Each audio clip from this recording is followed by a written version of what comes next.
Hello Hearties, it's Catherine here, and as you know, coming up very soon on the 26th of November, I'm going to be celebrating to the day the 6th year of my anniversary in business. And as you know, I sent out a blog last week where I shared what I feel probably the 3 secrets to the success that I've had over the past 6 years. And of course, this time of year always gets me reflecting and looking back. And I've been sort of reflecting back over some of the key milestones that have happened for me within my business. And of course, the thing about these milestones is that we all tend to go through we all tend to cross these similar milestones. A lot of us follow a very similar trajectory in our business from, a complete startup, a complete standing start, all the way through to being quite successful and established. But we don't always recognise the milestones when they happen, and we don't always pause to celebrate. So what I want to do today is share what some of those key milestones were from me, going right back to the very beginning. And then I want to come back and actually share with you what was behind these milestones. What was it that caused the milestones to take place or to happen? And you're going to notice a pattern, which I think is really interesting, which is why I decided to create this video, to talk to you about, how did I actually grow my business, particularly in those first few years, which, as we all know, are the hardest. Without a doubt, it's much easier to run my business these days than it was back at the beginning. So, certain key milestones that I went through that I know that many of you will have gone through as well include things like getting started with my very first practice clients when I was training as a coach.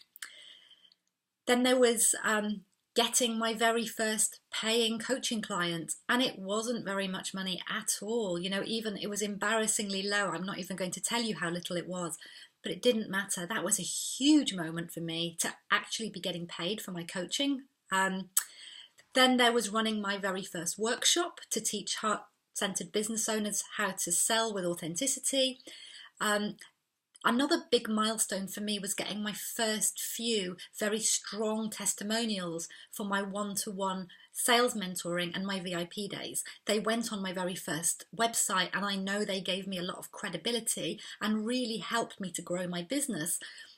But interestingly, those first 3 very strong testimonials that I know helped to launch me really in those early days, all of those 3 people I'd actually worked with for free. I'd given my service for free in return for a testimonial if they were happy with what they received. Another milestone for me was making what felt like a huge decision at the time of actually signing up to work with my first business mentor. Another huge milestone was giving my first talk, where I made an offer and sold my online program. The actual launch of that first online program in 2012, it was my beta launch. I had 20 people in it. That was a huge milestone. Another huge milestone came around for me the following year in 2013 when I did my first proper launch of the online program. And this time I had 81 business owners join that program. So, 4 times as many as I'd had in the beta launch the previous year. Then there was launching my first mentoring program, and of course there have been other things, running my first live event, selling my group mentoring program as a 12-month program, and actually starting to charge really healthy, quite high ticket prices for that. But a lot of those early milestones were really significant because they laid the foundation for the business that I have today. And what I want to do now is to take a look at how those milestones came about, because I've been reflecting on this and I think it brings up a really interesting pattern that I think some of you are going to find really useful to observe with me. So in order for any of those things I've just listed to happen, I needed people to come along.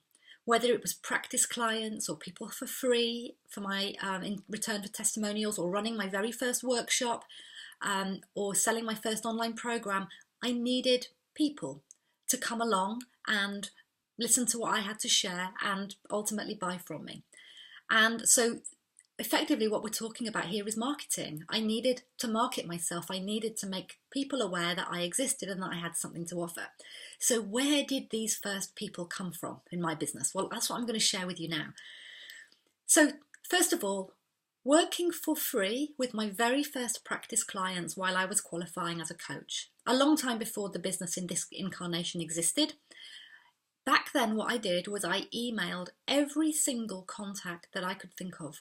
I didn't have an emailing list back then, it was far too early for that, but I had lots of friends and former work colleagues, and I emailed everybody asking who they knew who would be interested in having 6 sessions of coaching for free in return. I didn't even think about in return for testimonials back then. I was too green even for that back then. But I got my first coaching clients, and that was where I started to develop my confidence as a coach. Getting amazing testimonials for my one-to-one work. As I said, I offered to do that work for free with the first few people. Now, where did I meet those people? How did I know them?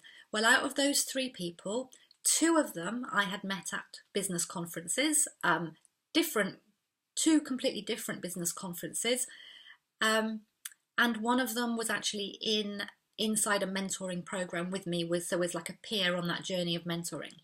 Now, what I got from working with those people for free was, first of all, it boosted my confidence massively. And it also helped to boost the confidence of future customers who are thinking of buying from me. But that wasn't all. 2 of those 3 people became such big fans of my work that they later became joint venture partners and promoted me to their communities. And one of them became the biggest JV partner I've had in my business to date. Her recommendation had a really massive impact on the growth of my business in the first few years. Over the first couple of years in business between us, we did about £20,000 in sales to her audience of my program. So that was really significant for me.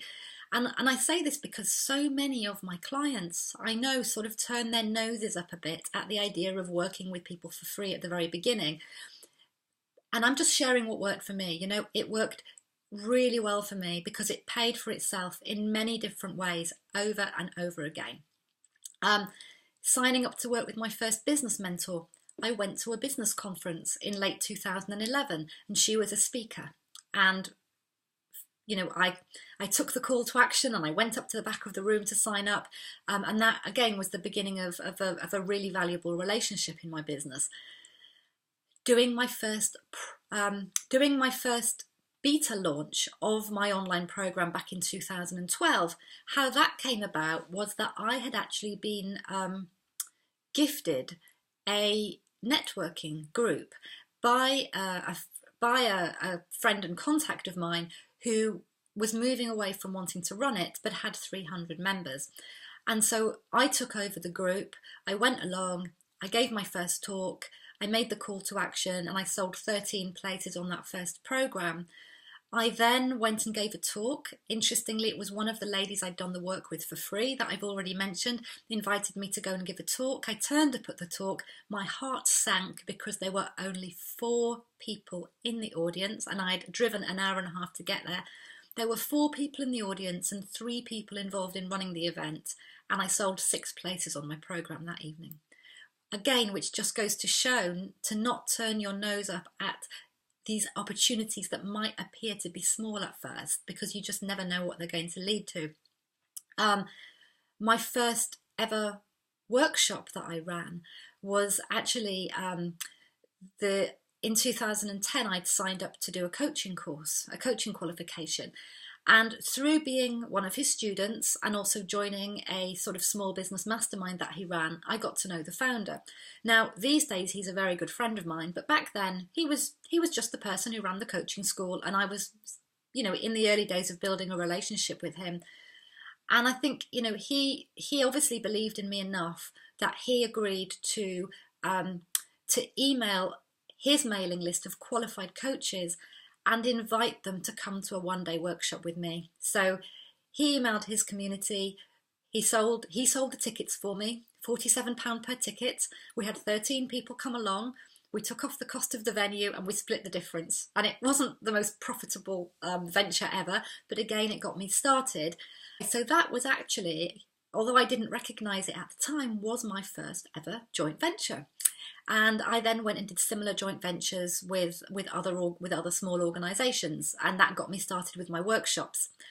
In 2013, I then did my first proper launch of my online program. Now, this time I was working with a different business mentor, and this business mentor encouraged me to actually explore joint ventures as a strategy. Now, I was very reluctant to do this. I was very uncomfortable about the idea of asking anyone to help me to promote my program. I also didn't think I knew anybody. And when he first asked me who I knew that could possibly promote the program, I said, there's nobody. But actually, I had spent in the previous couple of years, while I had been struggling and failing and not really knowing what to do next, and sort of being in a bit of a bank of fog when it came to what business model to follow, what sort of marketing approaches to use, I'd been going to all these conferences and seminars and networking, and I'd actually built up a really healthy bank of contacts. I'd also continued to run the networking event in London that I had taken over, and I was booking speakers every month. And through doing that, I got to know some of these people personally.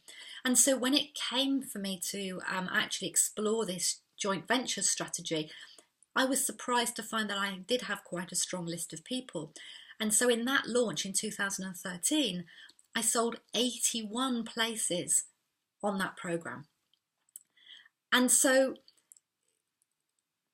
again, I then ran my first live event. I launched my first business mentoring program, and all of the people who joined that mentoring program had come through that online program. What I'm wanting to share with you, and what I'm wanting you to notice, is that there's a pattern here of just about all of the examples of the things that really got me established in business in those early days actually came about as a result of real life personal connections with other people. And of course, how did I make those connections? Well, I put on my shoes, I put on my coat, and I left the house and I went out there into the world, and I met a lot of people. And I didn't understand at the time the impact that meeting all these people would have. I thought I was going to all these conferences and seminars and workshops to learn about my business and my own personal development. But actually the being out there and meeting people was what in the end sort of really, really caused my business to take off. And the reason I wanted to share that, because I was observing this yesterday. And, the thing is that with the current world we live in, and our access to all of the online marketing tools and techniques, the potential of online marketing is so exciting that it's really easy to want to stay at home and really capitalize on it. The problem is it can be a bit more of a marathon rather than a sprint to grow your business online. And it's also more competitive than ever.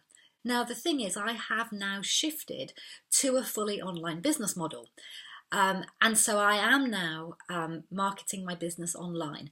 But I wanted to share that in those early days, when I look back, all of the significant milestones that happened for me in those first few years in business happened as a result of personal connections with real people rather than the online marketing. And so, as I say, I do now market my business online. I've got a solid online marketing strategy that includes content marketing, social media, Facebook advertising, and a free Facebook group. But here's what's interesting. I had a healthy, solid 6-figure turnover for 3 full years before I started doing any sort of consistent online marketing in the way we normally mean by online marketing. I have been blogging since 2013. But for the first 3 years, I blogged in order to nurture my existing followers. I didn't blog from a marketing perspective. And when I did adopt online marketing strategies, which, as I said, I now do follow, I did it in a very strategic and consistent way, rather than a real hit and miss, sort of let's throw the spaghetti at the wall and see if it sticks type of a way. So I guess the point I want to make today is, don't underestimate the power of the people that you're meeting and the people out there in the real world, and building real life offline relationships, even if you meet those people on social media. So, again, a couple of my JV partners I first met online, but we very quickly took that relationship offline, and I started to meet them and form relationships in the real world. And of course, how do you do this? How do you form these relationships with the power to really influence and impact the long-term growth of your business? Well, you do what I did. You get your shoes and coat on and you get out of the house. Go to conferences, seminars, workshops, networking events. You simply do not know who you're going to meet. I could not have known that day in July 2012 when I was attending a conference and got partnered up with somebody. I could not have known on that day in 2010 when I had a conversation with a chap about joining his coaching course. And I could not have known the day that I went to that conference in November 2011. I couldn't have known at any of those times that I was meeting three of the people who were going to have the greatest impact on the long-term growth of my business over the few years to follow. And just finally, to wrap up, I wanted to share a final really fascinating observation, which is that even though I now do have a solid online marketing strategy that I follow, even with that, nothing to this day comes as close to having the impact of those personal connections for me.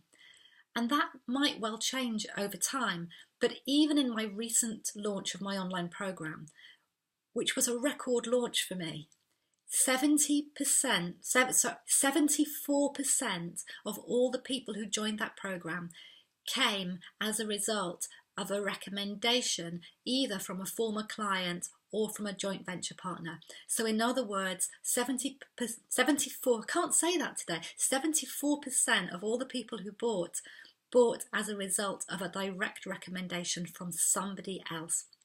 And only 26% of those sales this year actually came as a result of my online marketing in its purest sense, which of course will change and shift over time, particularly as I'm moving to more and more an online marketing model myself.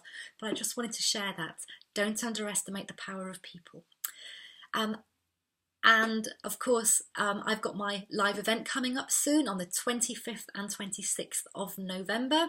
I would love to have you there. There's going to be over 100 heart-centered business owners in that room. I build in lots of time for networking and connecting, and getting to know other people. So, if you're looking for a great excuse to, get those shoes and get that coat on and come out and actually start making some really meaningful connections, come and join us with this. There are still tickets available on the early bird option up until the 18th of November.